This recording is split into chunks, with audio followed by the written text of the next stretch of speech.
Welcome to free online classes of physics with Lambor sir. So let us learn combination of the springs. We already know that spring mass oscillator to study linear SHM. And in that spring mass oscillator, force constant F equal to minus kx ह्या equation मध्ये force constant is nothing but k. And that k is also called as the spring constant. So in this session, while we refer the spring constant, which is nothing but force constant having the same symbol K. So let us learn combination of the spring. There are two types of combination of the spring. A number of spring having different spring constant can be connected in two ways.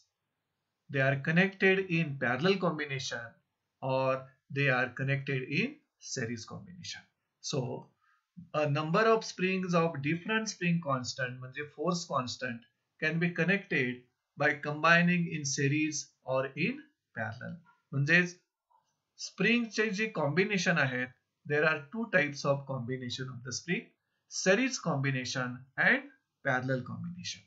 So first of all, we'll learn about the series combination of the spring. And in this series combination, we will find the expression for effective spring constant Ks किंवा effective force constant Ks. S stand for series combination and K is the spring or force constant. So in series combination, all the given springs are connected one after another so as to form a single chain. म्हणजे series combination मध्ये ज्या spring तुम्हाला connect करायच्या आहेत त्या spring are connected one after another end to end forming a single chain. You can understand from this statement also. In this case, in this series combination, all the springs are connected one after another forming a single chain. And we will consider here series combination of the two springs. We'll consider series combination of two springs of spring constant K1 and K2.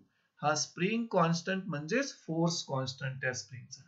So let us see the series combination of the two springs having the spring constant K1 and K2.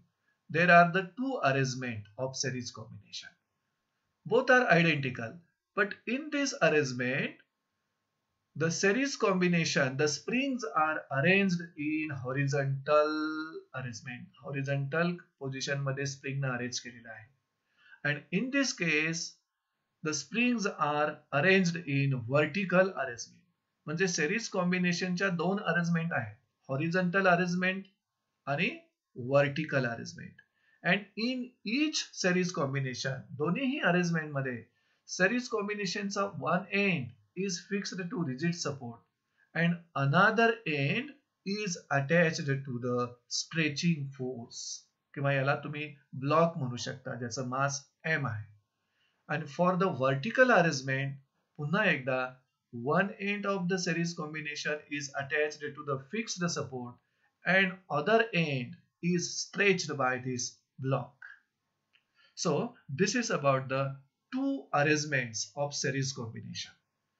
And if the springs are massless, having negligible masses, इथं ज्या आपण दोन spring use केलेले आहेत ज्यांचे force constant K1 आणि K2 आहेत, spring constant K1 आणि K2 आहेत, इथं त्यांची हॉरिझॉन्टल अरेंजमेंट आहे आणि इथं व्हर्टिकल अरेंजमेंट मध्ये सिरीज कॉम्बिनेशन घेतलेले आहे. So if the springs are massless, having negligible masses त्या स्प्रिंग जवळ असतील, then what will happen? Each spring will experience same stretching force. म्हणजे जर spring are massless, negligible masses चे असतील जर त्या springs, then each will have the same stretching force. But extension or elongation of each spring will depend upon its spring constant. म्हणजे ज्या stretching force मुळे स्प्रिंगचं जे काय एक्सटेन्शन होणार आहे, इलॉंगेशन होणार आहे, स्ट्रेचिंग होणार आहे, that will be different.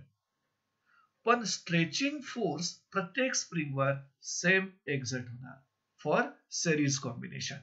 We will consider here vertical arrangement of series combination.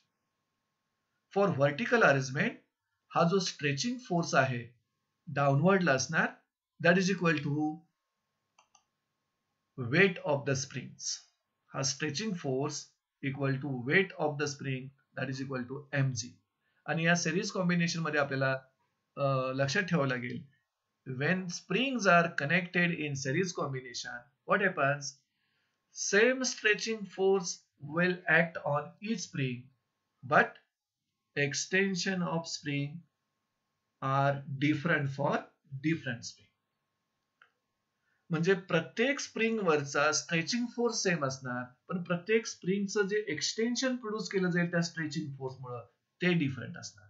That's why we will consider here E1 and E2 are the respective extensions. E1 is the extension in the first spring, E2 is the extension produced in the second spring, but both the springs are experiencing same stretching force. त्यामुळे तो stretching force म्हणजेच restoring force जो आपण spring mass oscillator मध्ये refer केला होता, F equal to minus kx. आता इथं निगेटिव्ह साइन ही फोर्स आणि डिस्प्लेसमेंटच्या डायरेक्शन साठी होती. मग याची फक्त मॅग्निट्यूड घ्यायची असेल तर F इक्वल टू kx. इथं x म्हणजे डिस्प्लेसमेंट होतं त्या ब्लॉकचं मेन पोझिशन पासून, ते इथं आपण घेणार आहोत एक्सटेन्शन घेणार आहोत. त्यामुळं stretching force acting on first spring आणि stretching force acting on second spring both are the same stretching forces, पण त्यांचा फोर्स कॉन्स्टंट आणि एक्सटेन्शन मात्र डिफरंट आहे. त्यामुळं stretching forces acting on each spring we will write like this. F equal to K1 E1 is the stretching force for the first spring, and F equal to K2 E2 is the stretching force for the second spring. आणि यावरून तुम्ही extension produced in the first spring E1 equal to F upon K1 काढू शकता, and extension produced in the second spring E2 equal to F upon K2 काढू शकता. So these are the individual extensions produced in that spring. Now we will find the total extension of the series combination. म्हणजे ह्या दोन्ही स्प्रिंगचं मिळून होणारं total extension आपल्याला find out करायचं असेल, then see here the total extension produced in the series combination is equal to sum of individual extension. You can see here E is the total extension is equal to E1 plus E2. आता ह्या E1 आणि E2 च्या value जर तुम्ही substitute केल्यात तर त्यातून तुम्हाला F कॉमन मिळेल. So you will get F into bracket 1 upon K1 plus 1 upon K2. This is equation 1. What it gives? This is the total extension produced in series combination, which is sum of individual extensions in the two springs. आता इथं आपण दोन spring series combination मध्ये connect केलेल्या आहेत आणि त्या दोन्ही स्प्रिंगचा मिळून इफेक्टिव्ह जो स्प्रिंग कॉन्स्टंट मिळणार आहे तो इफेक्टिव्ह स्प्रिंग कॉन्स्टंट सिरीज कॉम्बिनेशनचा आपण KS डिनोट करूया. KS effective spring constant as if given by single spring. याचा मिनिंग सांगतो तुम्हाला.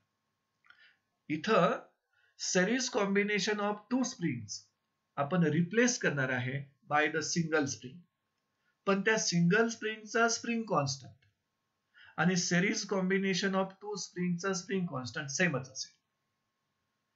So, series combination of two springs is replaced by single spring having the spring constant, effective spring constant Ks. म्हणजे एका स्प्रिंगचा spring constant जो आहे तो Ks आहे, which is equal to effective spring constant of series combination. मग इथं a single spring of this spring constant will be stretched by the same extension E. म्हणजे ही जी single spring घेतलेली आहे ज्याचा स्प्रिंग कॉन्स्टंट KS आहे त्याचं extension same असेल E, जे इथं टोटल एक्सटेन्शन आहे तेवढंच असेल. कधी जर तुम्ही त्या सिंगल स्प्रिंगला सेम स्ट्रेचिंग फोर्स न स्ट्रेच केला तर. म्हणजे इथं सिरीज कॉम्बिनेशन जे दोन स्प्रिंगचं आहे त्या दोन स्प्रिंगचा इफेक्टिव्ह स्प्रिंग कॉन्स्टंट जो येईल तेवढ्याच स्प्रिंग कॉन्स्टंटची एक सिंगल स्प्रिंग घेतली आणि त्या सिंगल स्प्रिंगला आपण सेम स्ट्रेचिंग फोर्स अप्लाय केला, जेणेकरून आपल्याला टोटल एक्सटेन्शन जे मिळालं सिरीज कॉम्बिनेशन मध्ये तेवढंच टोटल एक्सटेन्शन या सिंगल स्प्रिंगचं मिळेल. मग stretching force applied to the single spring आपण कसं लिहिणार? Stretching force equal to effective force constant किंवा spring constant multiplied by its extension.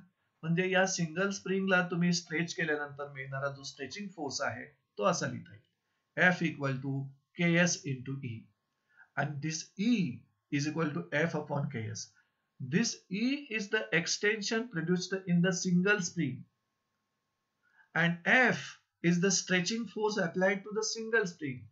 पण हे जे एक्सटेन्शन आहे ते एक्सटेन्शन हे टोटल एक्सटेन्शन एवढंच आहे सिरीज कॉम्बिनेशन मध्ये प्रोड्यूस झालेला, आणि हा जो फोर्स आहे स्ट्रेचिंग फोर्स तो सेम स्ट्रेचिंग फोर्स आहे जो सिरीज कॉम्बिनेशनला तुम्ही अप्लाय केला.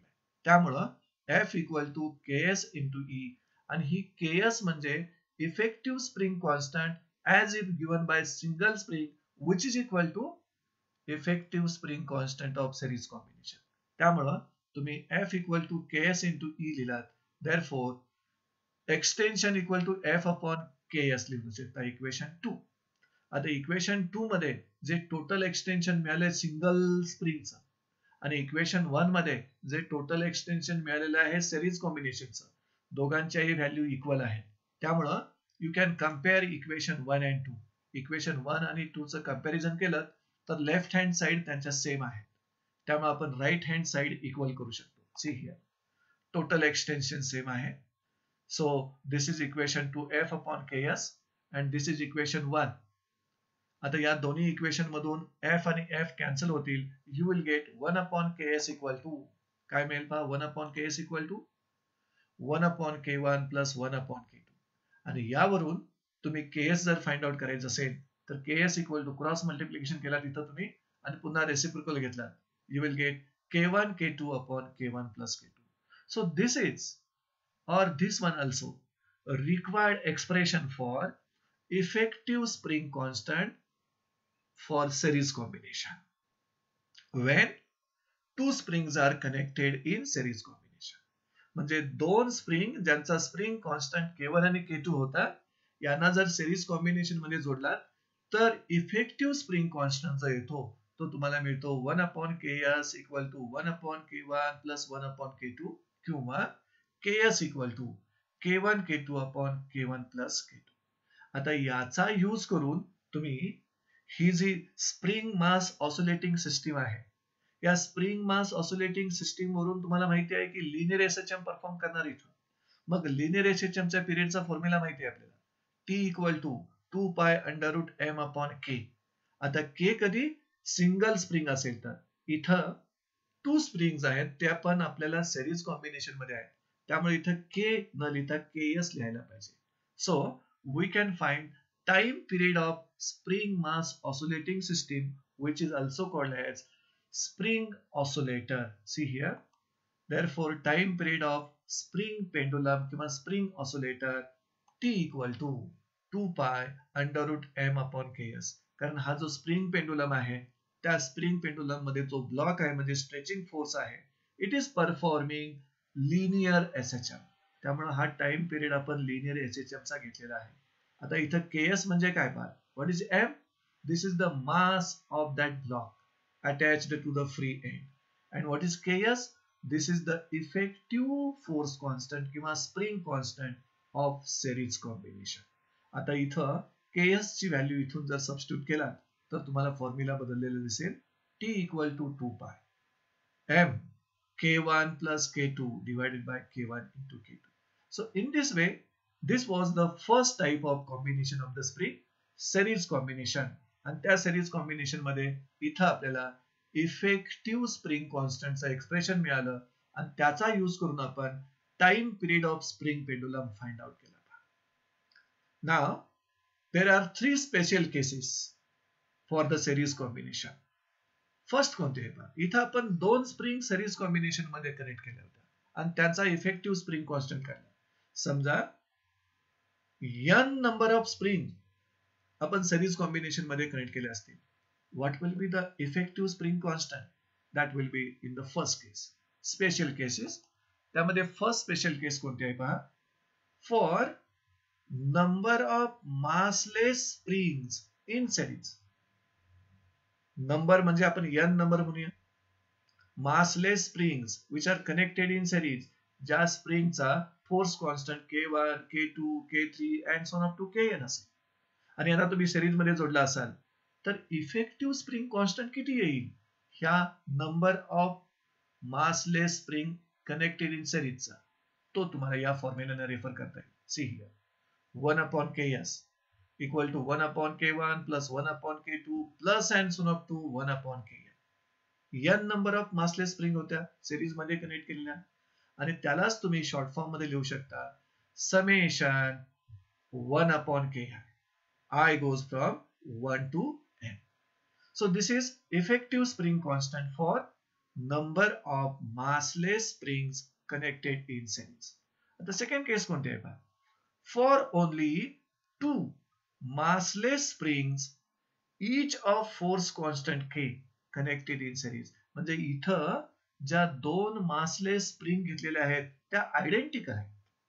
दोन्हीही स्प्रिंगचे फोर्स कॉन्स्टंट किंवा स्प्रिंग कॉन्स्टंट सेम आहेत, के आहे. म्हणजे इथं for only two identical massless springs connected in series, म्हणजे इथं n आहेत तर दोनच असतील तर काय करायचं, पण आयडेंटिकल आहे म्हणजे K1 K2 नाही, आता K असणार आणि K असणार, तर त्याचा इफेक्टिव्ह स्प्रिंग कॉन्स्टंट तुम्हाला मिळेल 1/Ks equal to 1/K plus 1/K. आता याला जर तुम्ही सॉल्व्ह केलात तर डिनॉमिनेटर सेम आहे म्हटल्यानंतर डिनॉमिनेटरला K आणि न्यूमरेटरला 1 प्लस 1 म्हणजे 2/K. 1/Ks equal to 2/K. Ks equal to मिळेल मला तुम्हाला K/2, किंवा क्रॉस मल्टिप्लिकेशन न पण जरी केलात तरी सेमच मिळेल तुम्हाला, आन्सर असेल K/2. So this is effective spring constant for two massless springs each of force constant K are connected in series. आणि थर्ड केस कोणती आहे पहा. For n massless identical springs in series. इथं किती आयडेंटिकल स्प्रिंग्स होत्या, 2 होत्या. त्यावेळी Ks म्हणजे इफेक्टिव्ह स्प्रिंग कॉन्स्टंट किती आला, K/2. आता तुम्ही n आयडेंटिकल स्प्रिंग्स सिरीज मध्ये जोडणार आहात त्यावेळेला इफेक्टिव्ह स्प्रिंग कॉन्स्टंट किती येईल, K/n येईल. See here Ks equal to K/n. तो कसा आला, इथं या फॉर्म्युलेला जर एक्सटेंड करायचं म्हटलं आपल्याला n आयडेंटिकल स्प्रिंग साठी, तर 1/K plus 1/K plus and so up to 1/K n times लिहिता येईल तुम्हाला. मग प्रत्येकाचा डिनॉमिनेटर सेम, म्हणजे डिनॉमिनेटरला K येईल आणि न्यूमरेटरला n येणार, n/K. That's why Ks equal to K/n. You will get this effective spring constant किंवा force constant.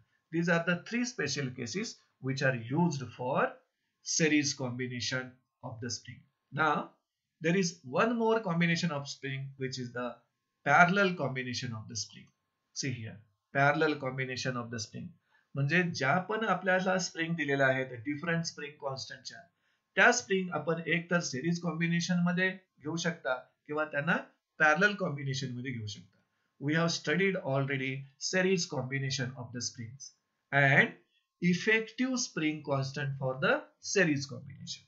So let us learn parallel combination of the spring, and in this parallel combination we are finding once again expression for effective spring constant किंवा force constant Kp. P stands for parallel combination and K stands for spring or force constant. आता या parallel combination मध्ये, in this parallel combination what happens, all the springs जेवढ्या पण तुम्हाला spring दिलेल्या आहेत they are connected between the two common points. म्हणजे प्रत्येक स्प्रिंगचा एक एंड एका पॉइंटला तुम्ही कनेक्ट करायचा आणि दुसरा एंड दुसऱ्या पॉइंटला कनेक्ट करायचा. These are the two common points. या दोन कॉमन पॉइंट मध्ये all the given springs are connected. त्यापैकी one of the common point is connected to rigid support and another common point आहे, it is applied to the stretching force at a suitable point. ते इथे लिहिलंय पहा. in this case म्हणजे in parallel combination of the spring, all the springs are connected between two common points. त्या दोन common point पैकी एक common point हा आपला रिजिड सपोर्ट असेल and at the other end म्हणजे दुसऱ्या कॉमन पॉइंटला the stretching force F is applied at a suitable point.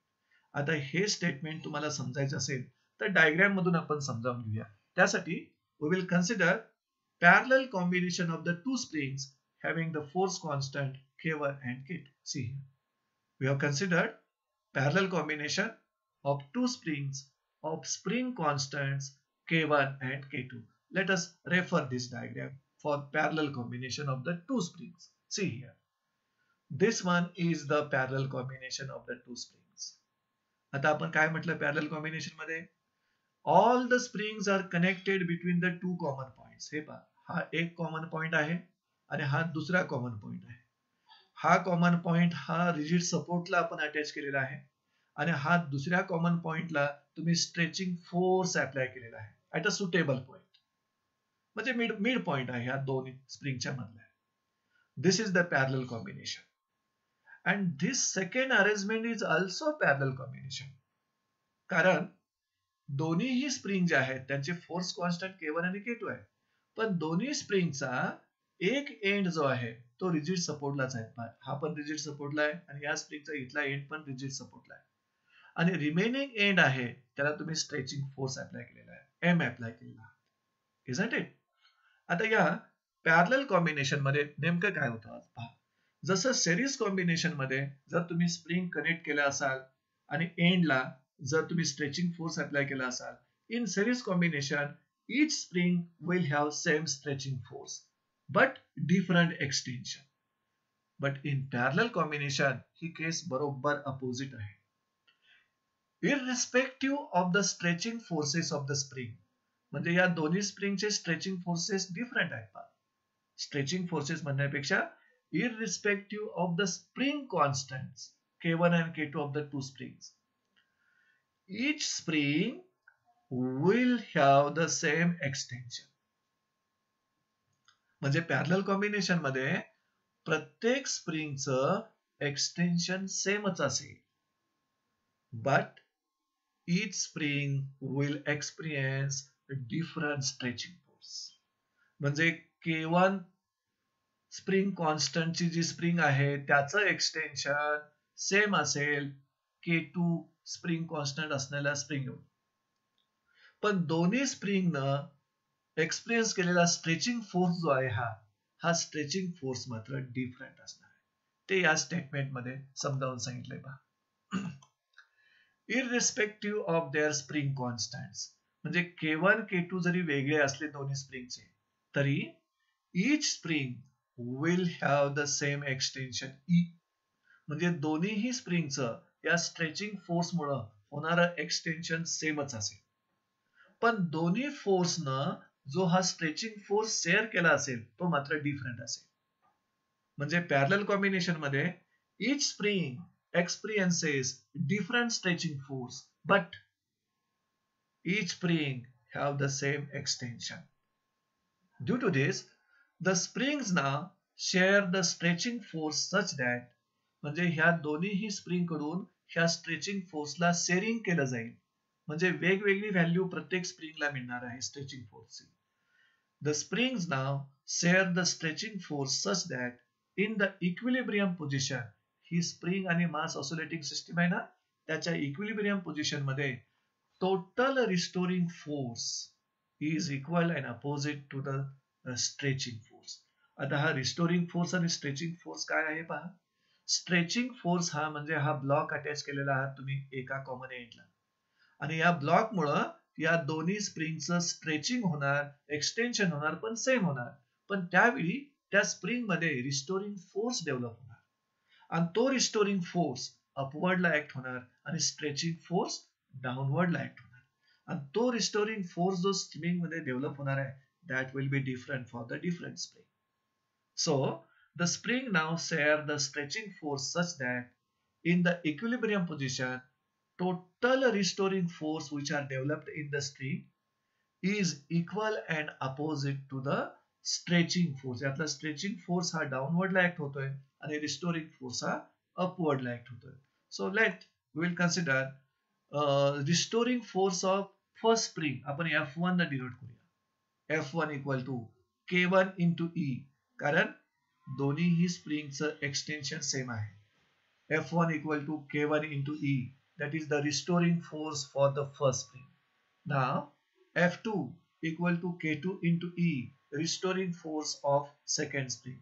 आणि इथं आपल्याला आपण म्हटले पहा, when that system, spring mass oscillating system, is in equilibrium, that time what is happening? Total restoring force is equal and opposite to the stretching force. म्हणजे हा total restoring force अपवर्डला असणार दोघांनी स्प्रिंगचा आणि हा स्ट्रेचिंग फोर्स डाऊनवर्डला असणार. मग या stretching फोर्सला आपण F न डिनोट केलेलं आहे. त्यामुळे तुम्ही लिहू शकता F equal to F1 plus F2. See here F equal to F1 plus F2. ह्या F1 ची व्हॅल्यू K1E, F2 ची व्हॅल्यू K2E, त्यातून E कॉमन मिळेल आपल्याला. Equation 1. Equation 1 what gives? Stretching force is equal to total restoring force आणि त्यांच्या value तुम्ही substitute केल्यानंतर K1 plus K2 bracket into E. Now we will refer the effective spring constant of parallel combination. ह्या दोन्ही स्प्रिंगचा मिळून जो effective spring constant येणार आहे तो आपण KP न डिनोट करूया. See here KP is effective spring constant for the parallel combination. म्हणजे दोन्ही स्प्रिंगला पॅरलल मध्ये कनेक्ट केल्यानंतर जो त्या दोन्ही स्प्रिंगचा मिळून इफेक्टिव्ह स्प्रिंग कॉन्स्टंट येणार आहे तो आपण KP डिनोट केलेला आहे. Now we will take a single spring. We will take a single spring ज्याचा स्प्रिंग कॉन्स्टंट KP एवढाच असेल आणि त्या स्प्रिंगला स्ट्रेचिंग फोर्स आपण सेम अप्लाय करणार जो पॅरलल कॉम्बिनेशन मध्ये अप्लाय केला, ज्यामुळे त्या सिंगल स्प्रिंगचं एक्सटेन्शन देखील सेमच होईल. E एवढं होईल. म्हणजे अ single spring of this spring constant, याच स्प्रिंग कॉन्स्टंट एवढी सिंगल स्प्रिंग घेतला, will be stretched by same extension E by the same stretching force. त्यामुळे हा स्ट्रेचिंग फोर्स या सिंगल स्प्रिंग साठी मी कसा लिहू शकतो पहा, F equal to KP into E. इथं स्ट्रेचिंग फोर्स सेम आहे, त्या सिंगल स्प्रिंगचं एक्सटेन्शन देखील सेम आहे आणि त्याचा इफेक्टिव्ह स्प्रिंग कॉन्स्टंट सिंगल स्प्रिंगचा जो आहे तो पॅरलल कॉम्बिनेशनच्या इफेक्टिव्ह स्प्रिंग कॉन्स्टंट एवढाच आहे.